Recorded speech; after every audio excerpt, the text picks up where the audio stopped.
Tamil cinema நேயர்களுக்கு அன்பு வணக்கம். வெல்கம் டு எம்டி திரை. இந்த ஷோல தண்டர்போல்ட் படத்தினுடைய ரிவ்யூ தான் நம்ம பார்க்க போறோம். மார்வல் யூனிவர்ஸ் வந்து பாத்தீங்கன்னா பேஸ் 4 இருந்து பேஸ் 5 போயிட்டு இருக்காங்க. அதுல முதல் கட்டமா இந்த தண்டர்போல்ட வந்து பாத்தீங்கன்னா களத்துல இறக்கிருக்காங்க. இந்த படம் மார்வல் ஃபேன்ஸுக்கு ஒரு மிகப்பெரிய விருந்தா இருக்கா இல்லையா, இந்த படம் எப்படி இருக்கு, இந்த படத்தினுடைய கதை என்ன அப்படின்னு சொல்லி பார்க்கலாம் வாங்க.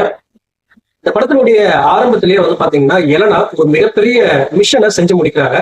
அதற்கு பிறகு எலனாவுக்கு உத்தரவு கொடுக்கக்கூடிய வெலிட்டினா கிட்ட போயிட்டு தனக்கு பேர் புகழ் வரக்கூடிய வேலைகளை கொடுங்க அப்படின்ற மாதிரி கேட்கிறாங்க. அதற்காக வந்து பாத்தீங்கன்னா எலனாவுக்கு வெலிட்டினா வந்து பாத்தீங்கன்னா ஒரு ப்ராஜெக்ட கொடுக்குறாங்க. அந்த இடத்துக்கு போய் பார்த்தா 3 சூப்பர் ஹீரோ வராங்க. அதற்கு பிறகுதான் தெரியுது ஒருத்தரை கொலை பண்றதுக்காக தான் வெலிட்டினா அங்க அனுப்பியிருக்காங்க அப்படிங்கிற விஷயம் தெரியுது. அங்கிருந்து பாப் அப்படிங்கிற ஒருத்தரை காப்பாத்தி அந்த இடத்துல இருந்து எஸ்கேப் ஆகுறாங்க.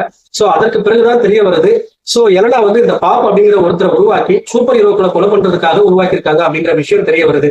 சோ இதற்கு பிறகு இந்த சதி திட்டம் தெரிஞ்சதுக்கு பிறகு இறுதியா என்ன ஆச்சு அப்படிங்கிறதா இந்த படத்தினுடைய மீதி கதை. இந்த படத்தை பத்தி ஆலோசனை அப்படின்னா, மார்வல் யூனிவர்ஸ் தனக்குன்னு ஒரு மிகப்பெரிய ரசிகர் பட்டாளத்தை உருவாக்கி அதை தக்க வைக்க வேண்டும் அப்படிங்கிற ஒரு நிர்பந்தத்துல இருக்காங்க. சோ அதுக்காக களத்துல இறக்கிருக்காங்க இந்த தண்டர்போல்ட் படத்தை. இந்த படத்தை பத்தி சொல்லணும் அப்படின்னா, இந்த எலனா கதாபாத்திரம் இருக்கு இல்லையா, புளோரஸா இந்த கதாபாத்திரத்தை வந்து ரொம்ப சிறப்பாவே பண்ணியிருக்காங்க அப்படின்னு தான் சொல்லணும். குறிப்பா அந்த பிளாக் விடோவை விட வந்து பாத்தீங்கன்னா இவங்க ரசிகர்களை தட்டி தூக்குறாங்க. படம் முழுக்க முதன்மை கதாபாத்திரத்தில் நடிச்சிருக்காங்க எலனா. இவங்க நடிப்புல மிரட்டிட்டாங்க அப்படின்னு தான் சொல்லணும். குறிப்பா ரசிகர் மனதுல இடம் பிடிச்சிடுறாங்க. இவங்களுடைய கதாபாத்திரத்தை தவிர்த்து மற்ற கதாபாத்திரங்கள் எதுவுமே மனசுல நிக்கலங்க. குறிப்பா கேப்டன் ஆஃப் அமெரிக்காவை வந்து பாத்தீங்கன்னா சுத்தமா ஏத்துக்கவே முடியல. மற்ற கதாபாத்திரங்கள் எல்லாமே புதுமுகங்களா இருக்கு, சுத்தமா மனசுல ஏத்துக்கவே முடியல.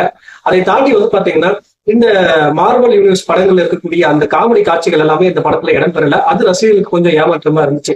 அதை தாண்டி இந்த கூஸ் பம்ப்ஸ் மொமெண்ட் அப்படின்னு சொல்றாங்க இல்லையா, இந்த படத்துல கொஞ்சம் குறைவு அப்படின்னு தான் சொல்லணும். டெக்னிக்கலா இந்த படம் ஸ்ட்ராங்கா இருக்கு. இந்த எலனாவுடைய கதாபாத்திரம் ரொம்ப ஸ்ட்ராங்கா இருக்கு.